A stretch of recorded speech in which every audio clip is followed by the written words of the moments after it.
আর এখানে তো 4 আলিফ টান হবে, কারণ এটা হচ্ছে মধ্যে মুত্তাসিল, উপরে মোটা চিহ্ন হয়েছে।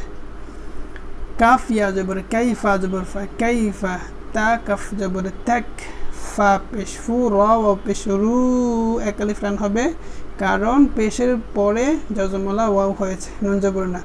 কাইফা তাকফুরুনা, বা লামজের বিল, লাম খারা জবর লা, এখানে লয়াকার লা, লা মানে পাতলা করে হবে, কারণ এই আল্লাহ শব্দের পূর্বে বা এর নিচে জের হয়েছে।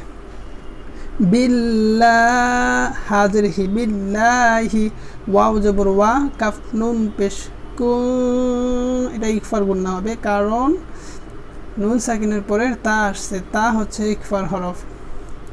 কুন তামিম পেশ তুম, ওয়া কুনতুম, হামজা মিম জবর আম, ওয়া আলিফ জবর ওয়া, তা আলিফ দুই জবর তান, আমওয়াতান, ওয়া কুনতুম আমওয়াতান। আমরা এর পরের পৃষ্ঠার সাথে মিলে পড়ব, যেমন ফা জবর ফা, হামজা হা জবর আহ, ইয়া আলিফ জবর ইয়া, 1 আলিফ টান হবে, কাফ মিম পেশ কুম, ফাআহইয়াকুম। তারপরে সামিম পেশ সুম, মিম জবর মা, সুম্মা, ইয়া পেশ ইউ, মিম ইয়াজের মি, তা পেশ তু, ইউমিতু, কাফ মিম পেশ কুম, সুম্মা ইউমিতুকুম।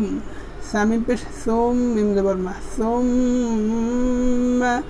এখানে মিম আর নুন যেখানেই থাকবে তাসদীদ হলেই গুন্না হবে, মনে রাখবেন এই কথাটা।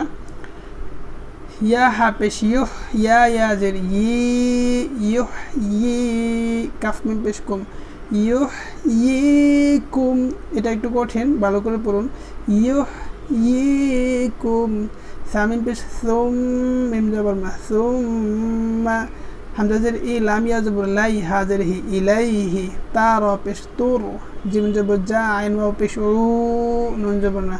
এখানে 3 আলিফ টান হবে, কারণ এটা মধ্যে আরজি মদের হরফের পরে এখানে ওয়াকফ হয়েছে। এখন আমরা সবটা আয়াত একসাথে পড়বো ওই পৃষ্ঠার সাথে মিলিয়ে। যেমন আমার সাথে পড়ুন, কাইফা তাকফুরুনা বিল্লাহি ওয়া কুনতুম আমওয়াতান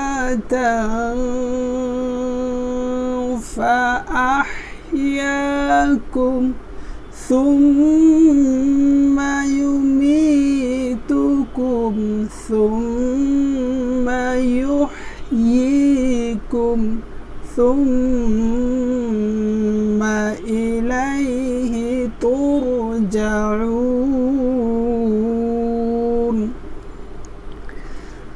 তারপরে হা পেশ হু, ওয়াও লাম জবর ওয়াল, লাম জবর লা, হুয়াল্লা, দাল ইয়াজের জি, হুয়াল্লাযী, খ জবর খ, লাম জবর লা, কফ জবর ক, খালাক, লাম জবর লা, কাফ মিম পেশ কুম, লাকুম, মিম আলিফ জবর মা, লাকুম মা।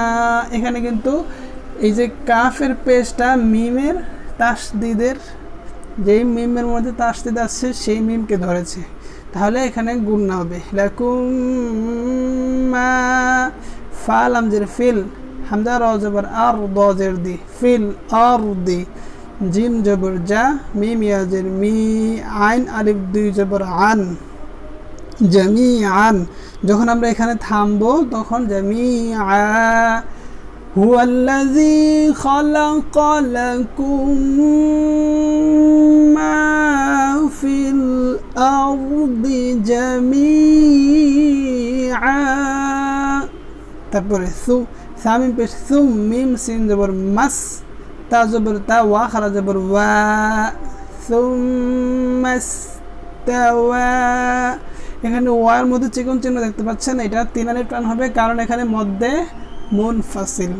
হামজাজের ই, লাম সিন জবর লাস, সিন জবর সা, মিম আলিফ জবর মা, হামজাজের ই, এখানে মোটা চিহ্ন আছে মিমের পরে, সুতরাং এটা 4 আলিফ টান হবে। এটাকে মধ্যে মুত্তাসিল বলা হয়। সুম্মাস্তাওয়া ইলাস সামাই, ফা জবর ফা, সিন ওয়াও জবর সাউ, ওয়া খারা জবর ওয়া, ফাসাওয়া, হামিম হানুন পেশ হুন নুন জবর না হুন্না ফাসাওয়াহুন্না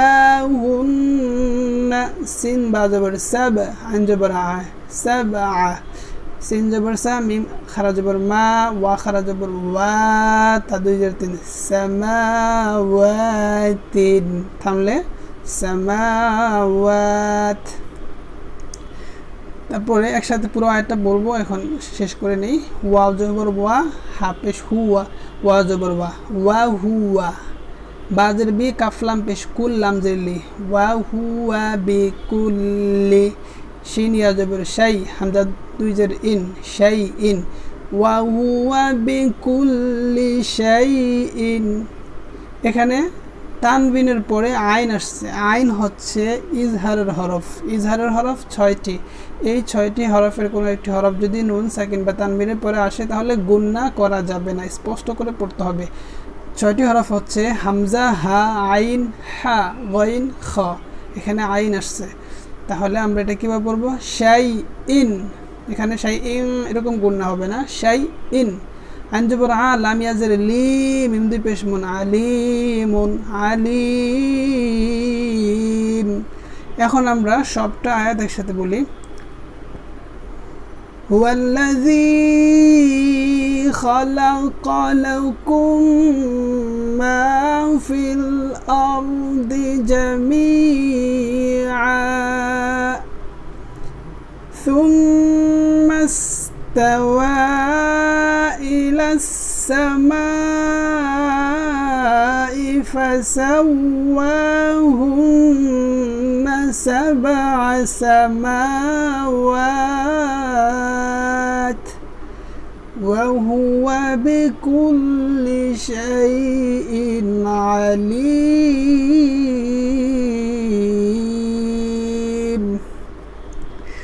তাহলে আজকের মতো এখানে বিদায় নিচ্ছি।